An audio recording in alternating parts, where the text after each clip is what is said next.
বাংলাদেশে সফল একটা প্রথম আসরের পর আইসিসি নকআউট ট্রফির দ্বিতীয় আসর বসে 2000 সালে কেনিয়াতে। তবে আইসিসি এবার সিদ্ধান্ত নেয় স্বাগতিক দল হিসেবে কেনিয়াও এই টুর্নামেন্টে অংশগ্রহণ করবে, যেটা হোম গ্রাউন্ডের জন্য কিন্তু ছিল বিশাল একটা উৎসাহব্যঞ্জক কথাবার্তা। 1998-এর পর 2000 সালে টানা দ্বিতীয় আসরে টানা দ্বিতীয় নতুন চ্যাম্পিয়ন পায় আইসিসি নকআউট ট্রফি বা আইসিসি চ্যাম্পিয়ন্স ট্রফি। আজকের গল্পটা আইসিসি নকআউট ট্রফির সেই দ্বিতীয় আসর নিয়ে।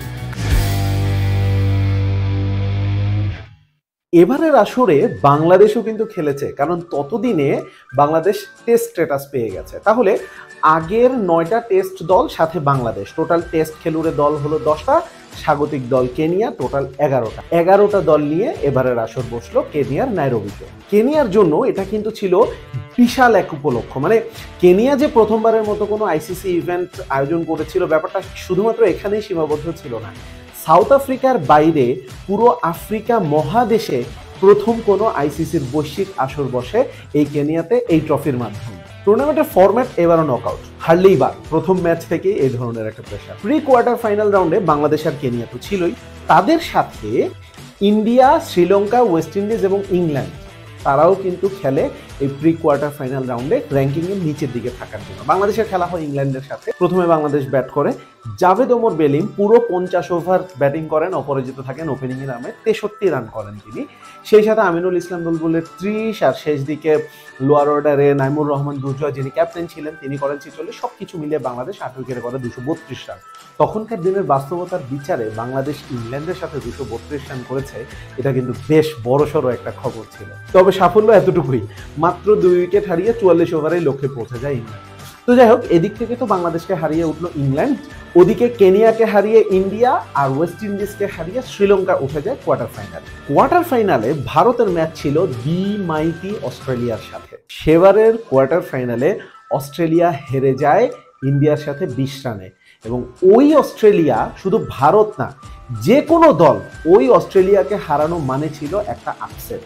আর এই আপসেটে সামনে থেকে নেতৃত্ব দিয়েছেন একেবারে তরুণ, ক্যারিয়ারের মাত্র দ্বিতীয় ম্যাচ খেলতে নামা, ভবিষ্যতে ভারতের হোয়াইট বল ক্রিকেটের লেজেন্ড হয়ে ওঠা যুবরাজ সিং। মাত্র 80 বলে 84 রানের দুর্দান্ত একটা ইনিংস খেলেন তিনি। বাকি ম্যাচগুলোতে শ্রীলঙ্কা, জিম্বাবুয়ে আর ইংল্যান্ডকে সহজে হারিয়ে দেয় পাকিস্তান, নিউজিল্যান্ড আর সাউথ আফ্রিকা। সেমিফাইনালে ডিফেন্ডিং চ্যাম্পিয়ন সাউথ আফ্রিকার খেলা হয় ইন্ডিয়ার সাথে। ইন্ডিয়ার সামনে দাঁড়াতেই পারেনি সাউথ আফ্রিকা, 95 রানে তারা ম্যাচটা হেরে যায়। আরেক সেমিফাইনালে টান উত্তেজনাপূর্ণ একটা ম্যাচে পাকিস্তানকে হারিয়ে দেয় নিউজিল্যান্ড, এবং পুরো ক্রিকেট বিশ্ব যখন অপেক্ষা করছিল যে ইন্ডিয়া পাকিস্তান একটা ফাইনাল হবে, সে সম্ভাবনায় পানি ঢেলে দেয় তারা। ফাইনালের গল্প বলার আগে একটু ইন্ডিয়ার কথা বলি, ভারতীয় ক্রিকেট দলের কথা বলি। ওই সময়টায় ভারতীয় ক্রিকেটের অবস্থা কিন্তু একেবারে টালমাটাল। তাদের ইতিহাসের অন্যতম সেরা অধিনায়ক মোহাম্মদ আজহারউদ্দিন ফিক্সিং এর জন্য নিষেধাজ্ঞায় পড়েন। এরপর সচিন টেন্ডুলকারকে ক্যাপ্টেন করা হয়। সচিন টেন্ডুলকারের ক্যাপ্টেন্সিতে ভারতের পারফরমেন্স ছিল খুব খারাপ। মানে মোটামুটি চ্যাম্পিয়ন্স ট্রফির আগে দিয়ে বলা যেতে পারে এক প্রকার বাধ্য হয়েই ইয়াং সৌরভ গাঙ্গুলির উপরে ক্যাপ্টেন্সিটা সঁপে দেয় ইন্ডিয়ান ক্রিকেট বোর্ড। কিন্তু সেটা যে ভারতীয় ক্রিকেটের জন্য কত বড় একটা গেম চেঞ্জার ছিল, সেটা আসলে আমরা এখন এসে বুঝতে পারি। এবং ওই সময়টা ইন্ডিয়াকে, মানে ইন্ডিয়া যে তখন নকআউট ট্রফিতে আসছিল, কারো আসলে ইন্ডিয়ার প্রতি বা ভারতের ওই দলটা থেকে কোনো রকম প্রত্যাশা ছিল না। কিন্তু তারা কি করলো দেখুন, কোয়ার্টার ফাইনালে তারা হারালো অস্ট্রেলিয়াকে, সেমিফাইনালে হারালো ডিফেন্ডিং চ্যাম্পিয়ন সাউথ আফ্রিকাকে। এই পুরো ব্যাপারটাতে সামনে থেকে নেতৃত্ব দিয়েছিলেন ক্যাপ্টেন সৌরভ গাঙ্গুলি।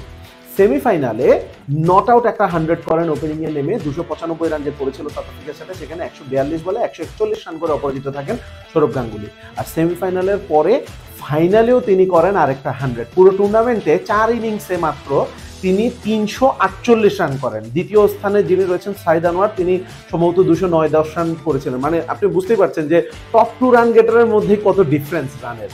তো যাই হোক, ফাইনালের গল্পে তো চলেই আসছি। ফাইনালে দুর্দান্ত শুরু পায় ভারত। 141 রানের একটা ওপেনিং পার্টনারশিপ হয় গাঙ্গুলি আর টেন্ডুলকারের মধ্যে।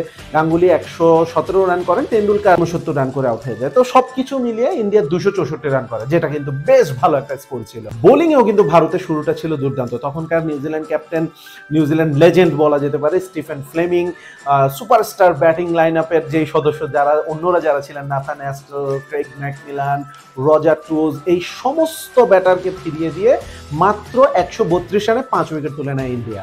কিন্তু এরপর অবিশ্বাস্য একটা পার্টনারশিপ করে তোলেন দুই অলরাউন্ডার ক্রিস কেয়ার্নস এবং Chris Harris. Chris Harris 46 run করে আউট হয়ে গেলেও ক্রিস কেয়ার্নস তিনি কিন্তু নট আউট 102 রান করেন, অবিশ্বাস্য দুর্দান্ত একটা সেঞ্চুরি করেন এবং সেই দুর্দান্ত সেঞ্চুরিটা করে মাত্র 2 বল বাকি থাকতে দলকে তিনি জয়ের বন্দরে নিয়ে যান এবং অসংখ্য ভারতীয় হৃদয়টা ভেঙে খান খান করে দেন। এই দুর্দান্ত সেঞ্চুরির সুবাদে ক্রিকেট বিশ্ব পায় নতুন এক চ্যাম্পিয়ন দলকে, নিউজিল্যান্ড, এবং সেটা ছিল তখন পর্যন্ত নিউজিল্যান্ডের প্রথম কোনো আইসিসির ইভেন্টে আইসিসির ট্রফি জয়।